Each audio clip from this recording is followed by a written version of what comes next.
Hey guys, welcome back. Thanks for stopping by. It's Frank here. So today's video is going to be about concealed carry weapon holsters and concealed carry weapon systems. This video in general isn't going to be about my specific concealed carry system. It's just going to be more or less an entry-level video that's going to give you options. And if you're someone who does concealed carry and you're a little more experienced or advanced, maybe this idea or this video will bring you some ideas that you hadn't already thought of.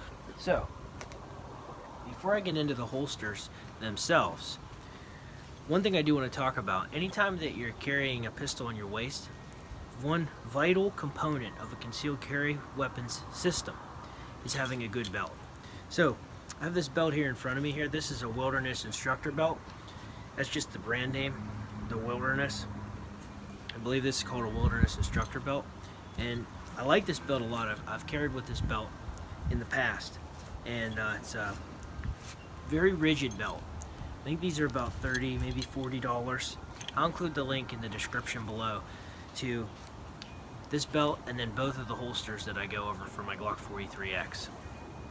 So, like I said, the key factor here with any belt, in my opinion, is that one, it's fitted well for you, and two, it's a very rigid, strong, firm belt. The reason you want it to be so rigid, not something flimsy, is because you want it to hold the weight of the holster and the weapon on your person very effectively, so that it's reliable and it's tight to your body, so that you can pull it off and access it as quickly and efficiently as you can. So this belt is a really good example of that. I also have on a nice firm leather belt that also works very well. So this one's not on me though, so I thought it'd just be good to show you. It's a really nice belt. There's some other functions of this belt too that I won't get into, but it's a great belt. Like I said, I'll include the link in the description down below if you want to find out more about Wilderness Instructor belt. Okay, now I'm going to get into the holsters. So I could talk about holsters for hours. You could watch videos online and read articles and literature about concealed carry weapon holsters for hours. This video is going to be about two different types of holsters. One is an IWB, which is an acronym that stands for inside the waistband, and then another one is an OWB, which stands for outside the waistband holster. The first one I'll show you is an outside the waistband holster. So there's tons of different manufacturers that make an outside the waistband holster, tons of them, and there's tons of different outside the waistband holsters. This one in general is a paddle outside the waistband holster. What does that mean? Well, it means that essentially there is a paddle-like component to this holster that contours to the side of your hip and attaches to the holster. So you have a belt that slides through here, you have the paddle that rests along your body, and then you have the holster that actually holds the weapon. So here's the weapon, and just so you guys know, this weapon is clear and unloaded. I always check my weapons before making videos, make sure I'm clear in the mag and in the chamber. Just a quick disclaimer. So this holster is a holster made by Concealment Express. It's all made in the US, nice Kydex holster. Fits on the outside of the belt, like I said, and it's harder to conceal this. But in winter conditions, it's not that bad to conceal. I'll show you guys a quick clip of me pulling this weapon off of me through this holster and doing a quick draw.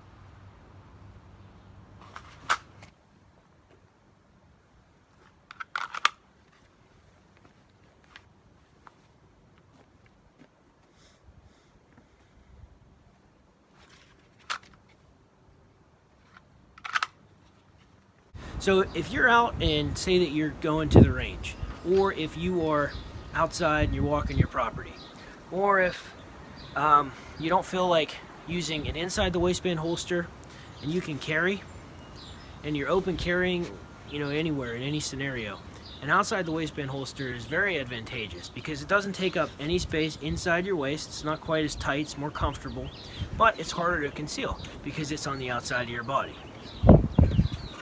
In general, I think it's really good to have an outside the waistband holster. They serve a great purpose for when you need one.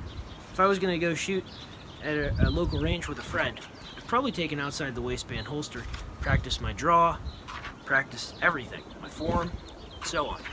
It's a really great thing to have, great resource. I also, excuse me, battery's dying on my camera there, sorry about that.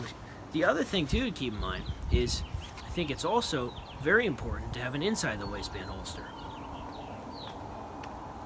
So what do I mean by that? Well, let me show you a quick clip of what an inside the waistband holster looks like in a draw.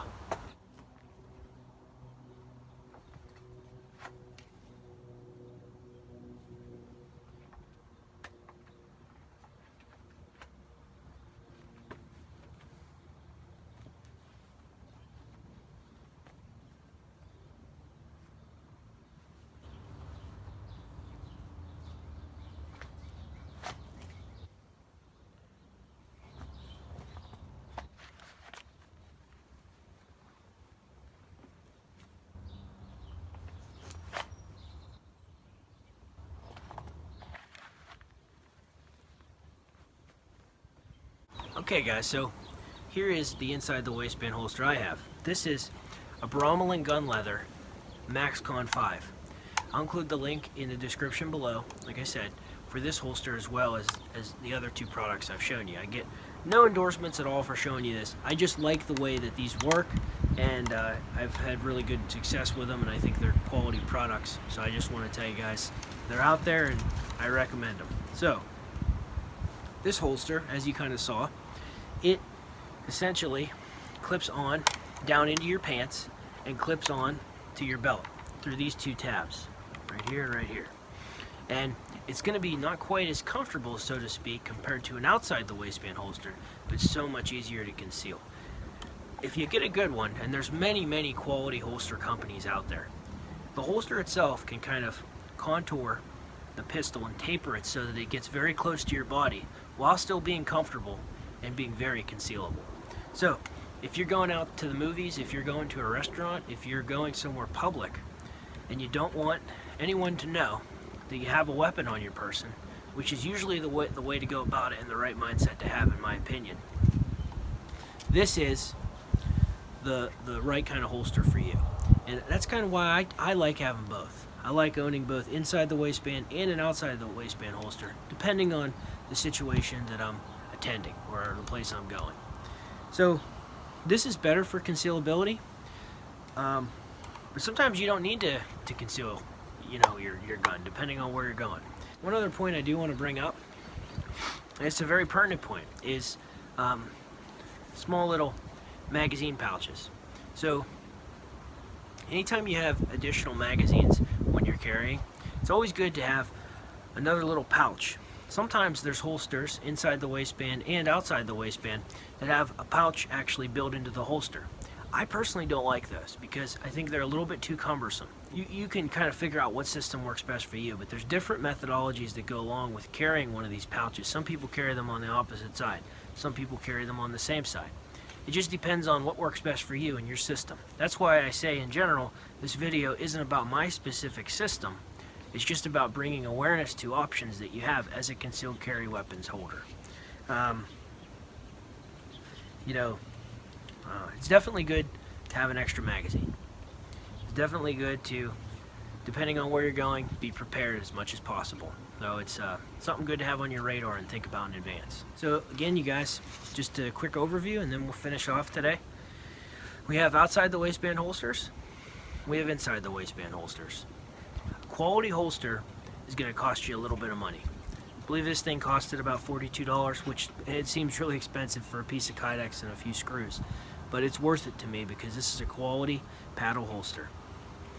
This holster here, I think, was probably about $130, $140. That's expensive, but to me this is a holster that I'll wear the rest of my life, as long as I have that firearm. And I think that it's an investment you make. It's kind of like anything else, you get what you pay for. And for me, you not only have a quality product made of quality materials, but you have a lot of time that went into how this thing is designed and how it works to make it efficient and effective. That's why I really stand by the Brommeland gun leather holsters. I think they're great holsters. So, all that being said, I think it's important to have both. And if you're new to firearms, research IWB and OWB holsters, kind of get familiar with them, read reviews, and see what works for other people, and think about yourself, how you would fit into that equation and what you think would work best for you. There's a ton of great holster companies out there.